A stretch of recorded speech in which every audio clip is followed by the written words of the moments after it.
नमस्कार साथियों, assistant professor भर्ती परीक्षा 2023 की जो आधुनिक साहित्य जो संस्कृत का है उसकी क्लासें अपन ले रहे हैं। कंटिन्यू 3-4 कवि हो गए हैं अपने पिछली क्लासों में, और मधुसूदन ओझा साहब का व्यक्तित्व कृतित्व अपन ने पढ़ा है, और इसके साथ में ही जगदीश चंद्र आचार्य जी, इसके बाद भी हरिनारायण जी, इन सब का व्यक्तित्व और कृतित्व इन सारी बातों की चर्चा आपने पिछले वीडियोस में की है। और इसके साथ में ही इनके जो संभावित प्रश्न हैं उसके बारे में भी अपन ने देखा है।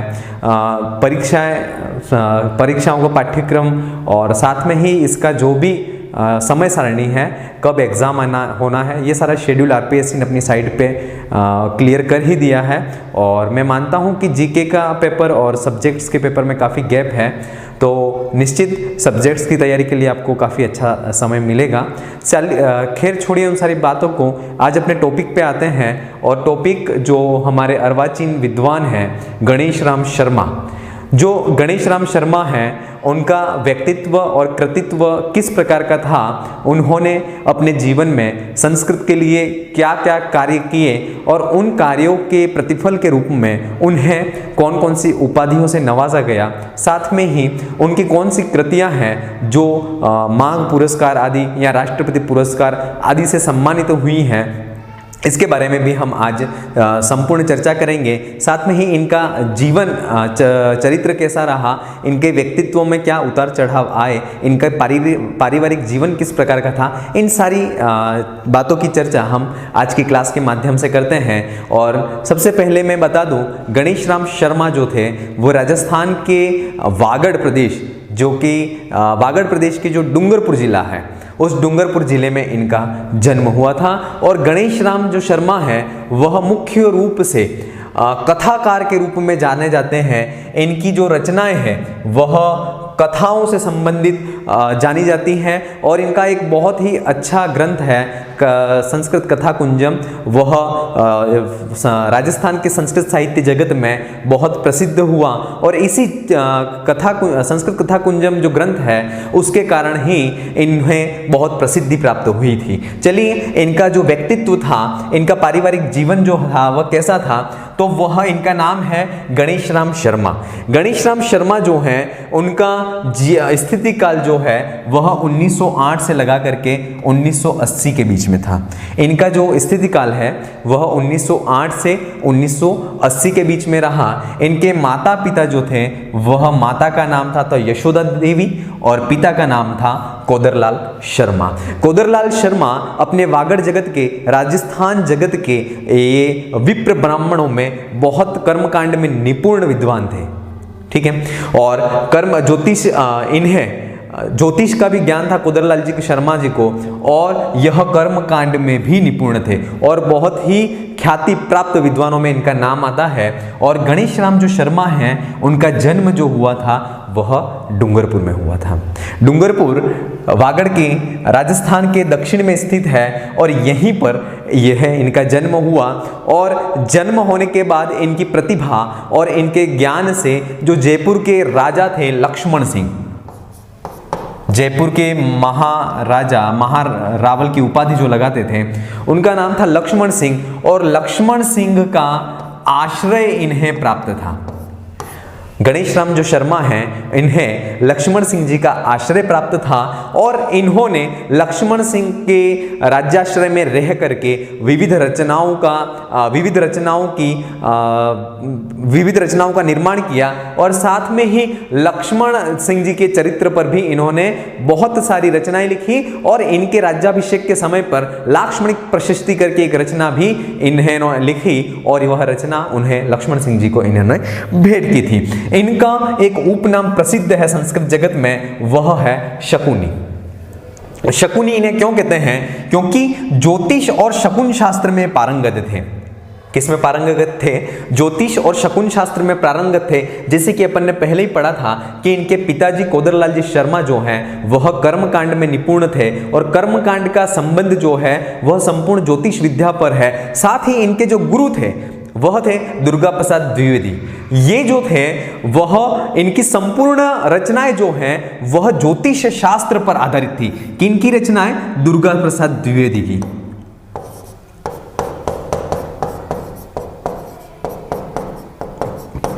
और ये जो है वह इनके गुरु थे गणेश राम शर्मा जी के।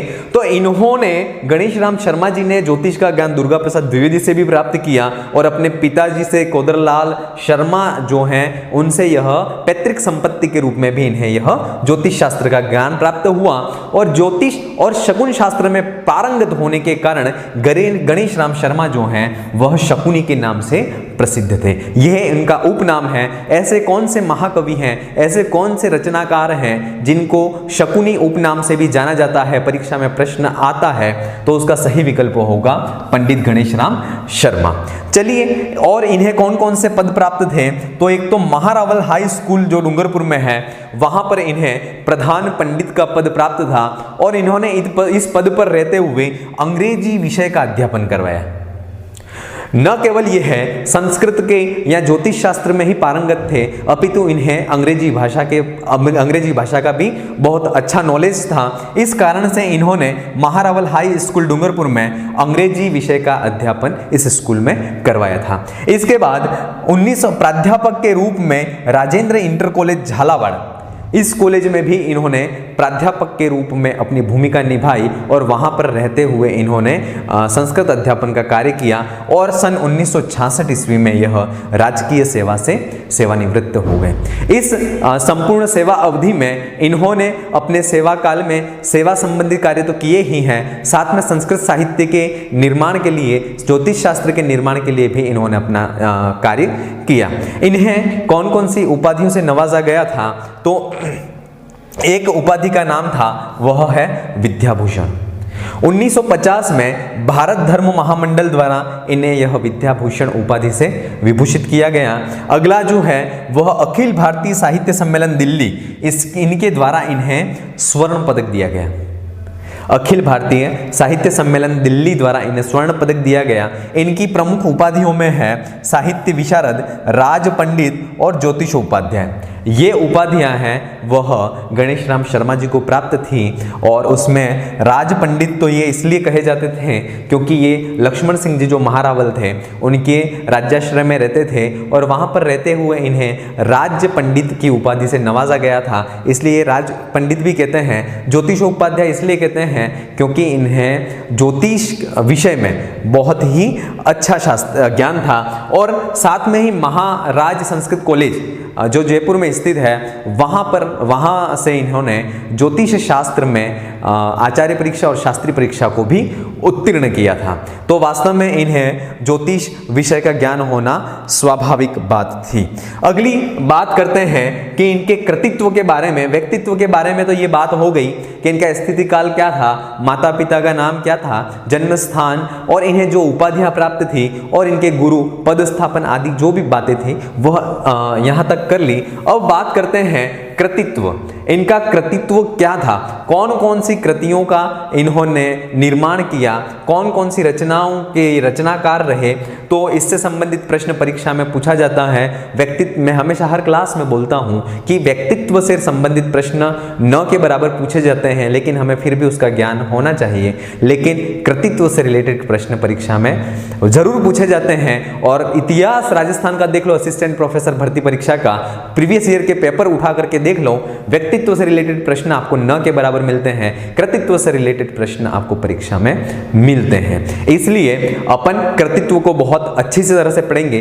पिछले वीडियो में भी हमने कृतित्व को बहुत अच्छी तरह से शॉर्ट ट्रिक्स के माध्यम से पढ़ा है और इस क्लास को भी हम बहुत ही अच्छी तरह से पढ़ते हैं। चलिए, इनका 3 उपन्यास प्रसिद्ध थे। उनमें पहला उपन्यास है जीवितोपि प्रेत भोजनम।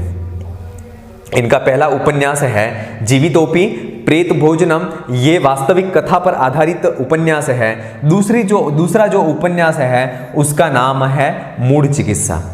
इसके विषय के बारे में जीवितोपि प्रेत भोजनम, मूढ़ चिकित्सा, मामकीनो जीवन संघर्ष, इनके अंदर की डिटेल की चर्चा अपन थोड़ी आगे क्लास में कर रहे हैं। तो इनके मुख्य तौर पर जीवितोपि प्रेत भोजनम उपन्यास है, मूढ़ चिकित्सा, मामकीनो जीवन संघर्ष, ये 3 उपन्यास थे। और साथ में ही इनकी एक अनुदित कृति थी, मध्य प्रदेश के शिक्षा मंत्री कमला प्रसाद त्रिपाठी जो हैं उनकी रचना पत्र और पत्रकार, ये जो रचना है उसका रचनानुवाद जो है वह गणेश राम शर्मा जी ने किया था। अब इनकी कविताएं कौन कौन सी प्रसिद्ध हैं, तो भारत श्री, वंदे सुर भारती, भारत श्री, वंदे सुर भारती, विरला मनुष्या, सुभाष चंद्र और जवाहर जयंती और हे भगवान, ये जो हैं वह इनकी संस्कृत की मुख्य कविताएं थी। एक सबसे महत्वपूर्ण रचना में मैंने बोला था वह है संस्कृत कथा कुंजनम।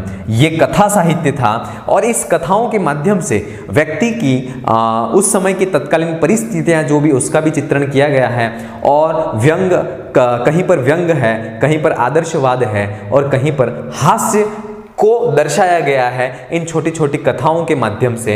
और इनके कुछ गजल गीत थे और वह गजल गीत हैं श्री कालिदासा, धनवादोहम, हृदयम, वनश्री और भारत वंदे।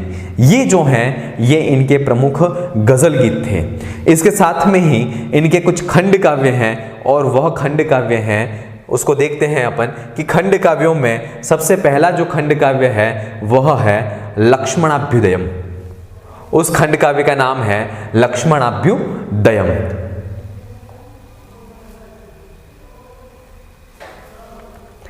हाँ, अगला जो खंड काव्य है वह है मोहनाभिनंदनम, अगला है आशी कुसुमांजलि, कुंथु सागराभिनंदनम, श्री लाक्ष्मणी प्रशस्ति, इसके बाद है श्री कात्यायनी स्तुति। अगली खंड काव्य रचना जो इनकी है सुशीलोद्वाह मंगलम, श्री प्रद्युम्न विवाह मंगलम और महिष मर्दिनी स्तुति। ये जो हैं वह गणेश राम जो शर्मा हैं उनके खंड काव्य हैं। और इसको याद करने का ये तरीका है कि लक्ष्मण शब्द से रिलेटेड जो भी रचनाएं हैं वह गणेश राम शर्मा जी की हैं। इसके साथ में ही जैन साधुओं से रिलेटेड जैसे कुंथु सागराभिनंदन, मोहनाभिनंदनम, ये सारी हैं वह भी इनकी ही हैं। और कात्यायनी जो महिला दुर्गा का पर्यायवाची है, महिष मर्दिनी ये भी दुर्गा माता का पर्यायवाची है, तो इससे जो रिलेटेड रचनाएं हैं वह भी गणेश राम शर्मा जी की हैं। और सुशीलोद्वाह मंगलम, प्रद्युम्न विवाह मंगलम, ये दो रचनाएं जो हैं वह इनके परिवार से पारिवारिक रचनाएं हैं, जिनमें सुशीलोद्वाह मंगलम में तो इनके जो पुत्रियां हैं उनके विवाह का वर्णन है, प्रद्युम्न विवाह मंगलम में इनका जो भाई है उनके विवाह का वर्णन है। और इसको हम आगे देखते हैं। तो कुल मिलाकर के इनकी जो उपन्यास है वह 3 थे। अनुदित कृति जो है पत्र और पत्रकार, जिसके रचयिता कमलापति त्रिपाठी हैं, इनकी कविताएं जो हैं भारत श्री, वंदे सुर भारती, विरला मनुष्या, सुभाष चंद्र, जवाहर जयंती, हे भगवान। और कथा साहित्य जो इनका बहुत ही इंपॉर्टेंट है और उसका नाम है संस्कृत कथा कुंजम। चलिए, इनके खंड काव्यों के बारे में भी हमने पढ़ा। अब आगे देखते हैं इनकी जो रचनाएं थी उन रचनाओं का विशेष परिचय क्या है, तो उसके बारे में देखते हैं। सबसे पहली बात है वह है जीवितोपि प्रेत भोजनम। ठीक है, 7 परिच्छेदात्मक सत्य घटना पर आश्रित यह उपन्यास था। सत्य घटना है और सत्य घटना पर आश्रित ये उपन्यास है। और इसके जो नायक हैं वह चंद्रकांत हैं और नायिका जो है वह रोहिणी है। इंपॉर्टेंट प्रश्न है, जीवितोपि प्रेत भोजनम उपन्यास है, गणेश राम जी शर्मा जी का उपन्यास है और इसमें जो परिच्छेद हैं वह है 7 परिच्छेद हैं और इसके नायक हैं चंद्रकांत हैं, नायिका जो है वह रोहिणी है। ये इंपॉर्टेंट है, नायक और नायिका परीक्षा में पूछा जाता है। और 1970 में गुरुकुल पत्रिका में धारावाहिक के रूप में यह प्रकाशित हुआ। और इसमें किसका वर्णन है, तो मृत्यु भोज पर व्यंग कसा गया है। ठीक है, आज भारतीय परंपरा को देखें और ये इन्होंने मृत्यु भोज पर व्यंग इसलिए कसा है क्योंकि वास्तव में ये डूंगरपुर के निवासी हैं, राजस्थान के दक्षिण में रहते हैं। और दक्षिण अंचल में, राजस्थान में, वहाँ पर क्या होता है, मृत्यु भोज को बहुत बड़ा चढ़ा करके करवाया जाता है।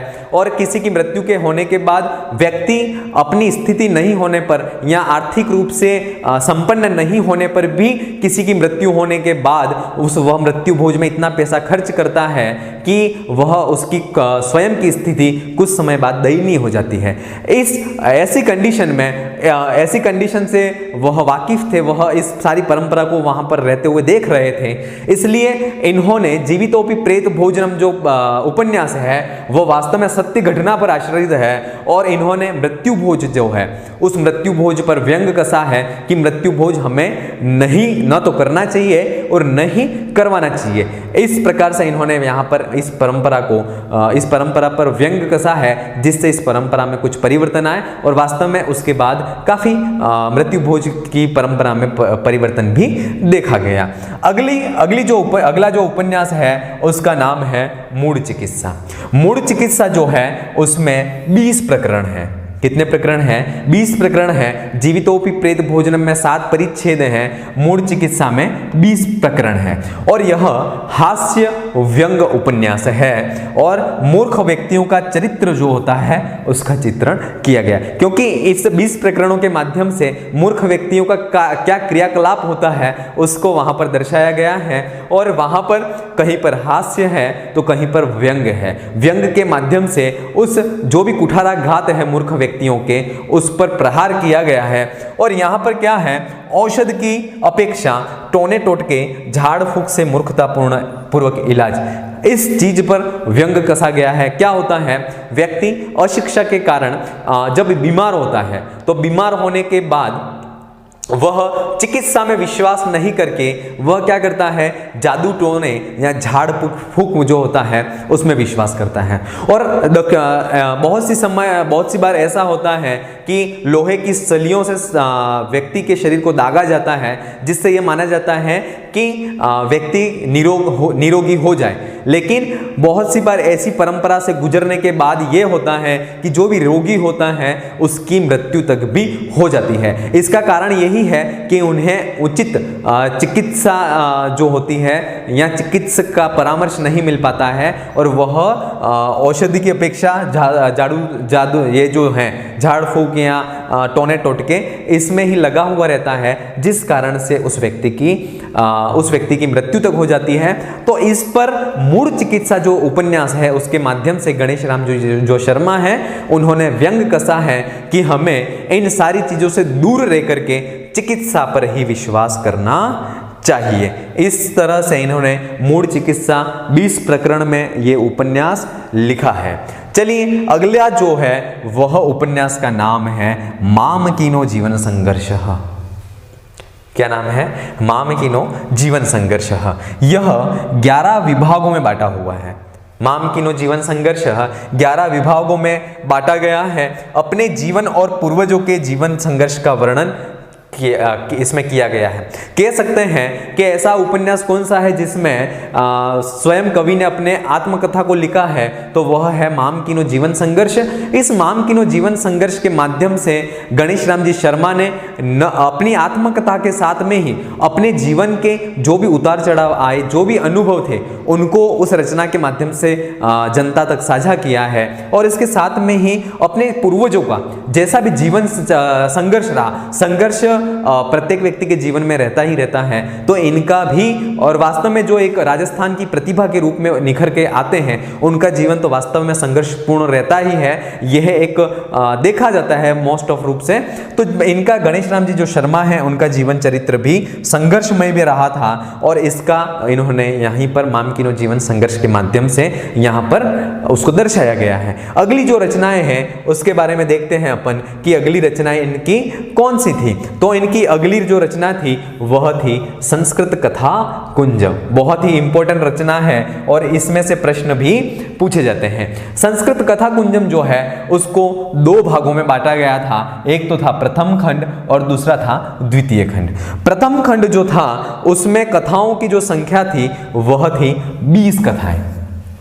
उसमें प्रथम खंड में 20 कथाएं थी जो कि प्रकाशित भी हुई राजस्थान साहित्य अकादमी उदयपुर द्वारा 1972 में ये सारी जो कथाएं थी वह प्रकाशित हुई। लेकिन द्वितीय खंड की जो 17 कथाएं हैं वह अप्रकाशित हैं, प्रकाशित नहीं हो पाई। इस प्रकार से कह सकते हैं संस्कृत कथा कुंजम जो ग्रंथ है उसके दोनों खंडों में मिला करके 37 रचनाएं हैं, 37 कथाएं हैं, 37।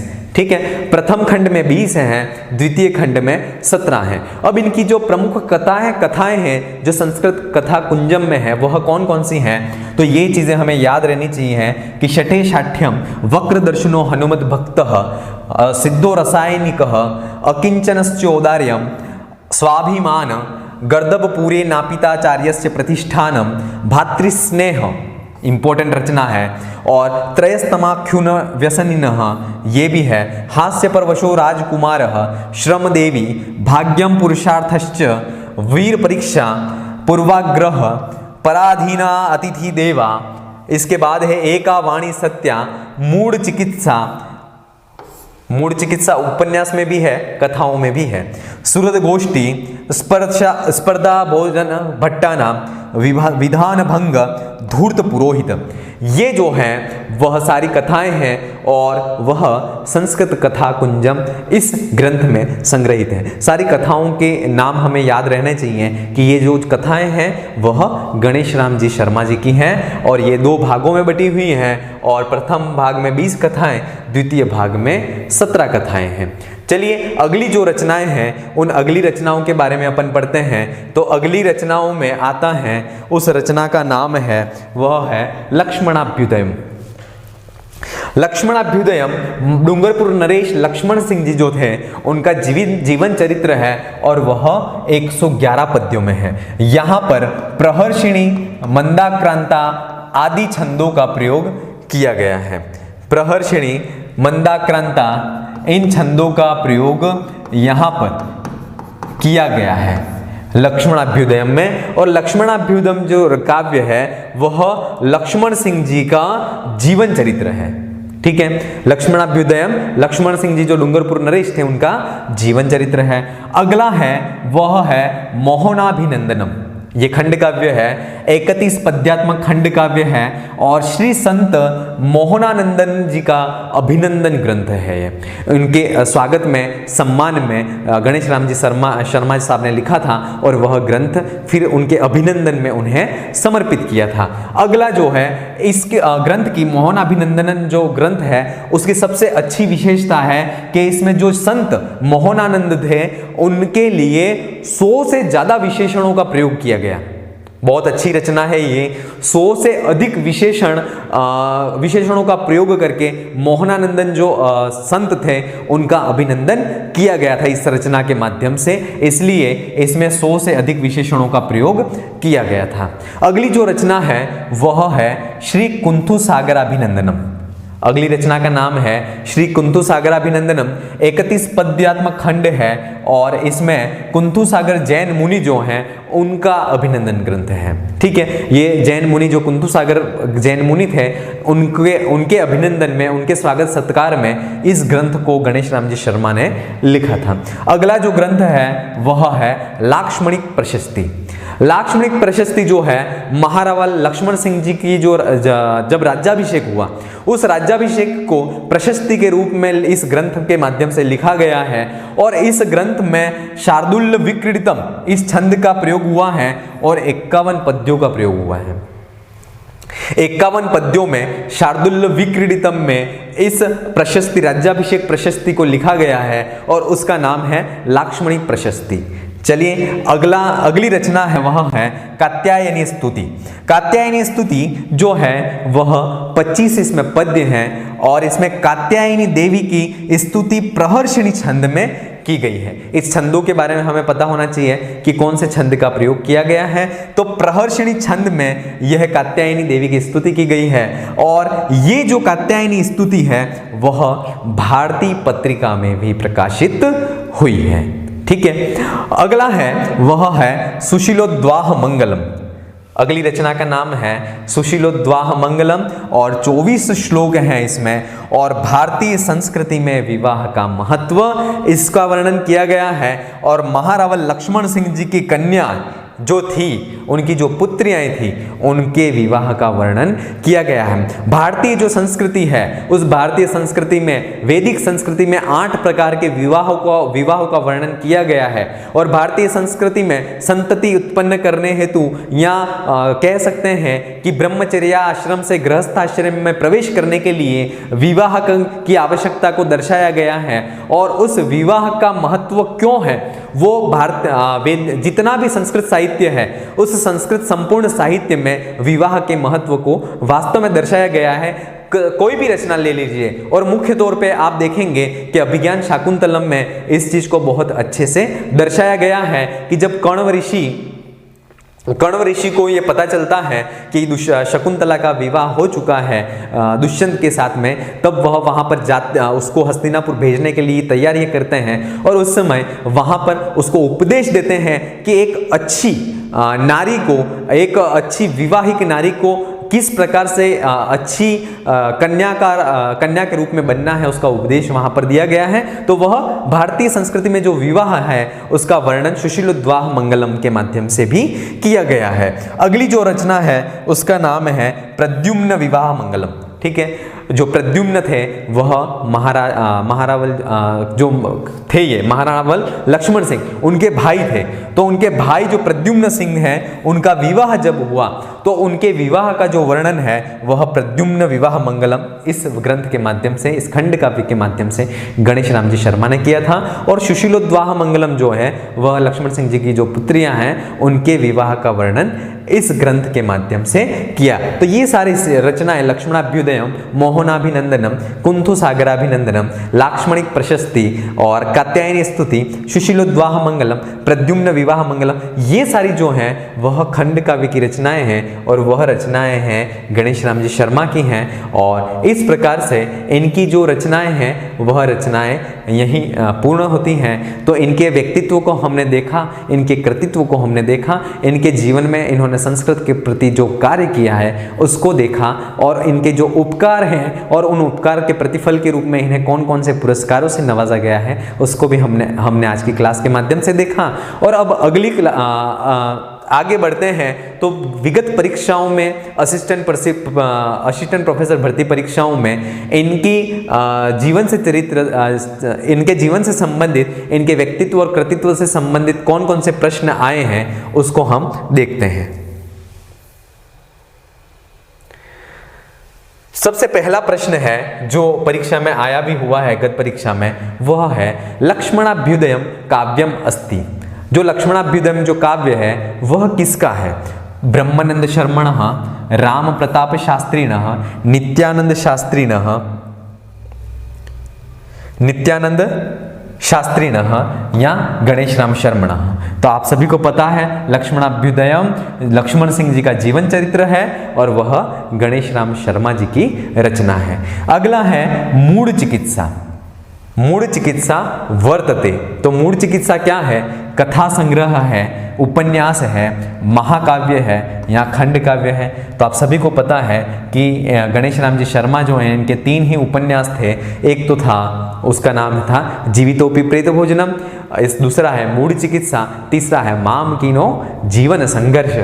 तो उपन्यास जो है वह मूढ़ चिकित्सा उपन्यास है। और मैं फिर कहूँगा कि हमें याद क्या क्या करना है, तो एक तो पुरस्कार कौन से मिले वो याद करना है, और इसके अलावा हमें क्या याद करना है, तो उनकी उपाधियां, उनकी जो कृतियां हैं और वह कृतियां संस्कृत की किस विधा की हैं, ये परीक्षाओं में पूछा जाता है। अगला प्रश्न है जीवितोपि प्रेत भोजनम इत्यत्र नायिका अस्ति।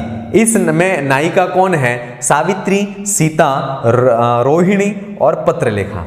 इसमें जो भी नायिका है उसका उत्तर आपको आपकी मर्जी से, अगर आपने इस क्लास को अच्छे से पढ़ा है तो डेफिनेट इसका आपको आंसर भी आ जाएगा। चलिए अगले प्रश्न की तरफ बढ़ते हैं। अगला प्रश्न क्या है?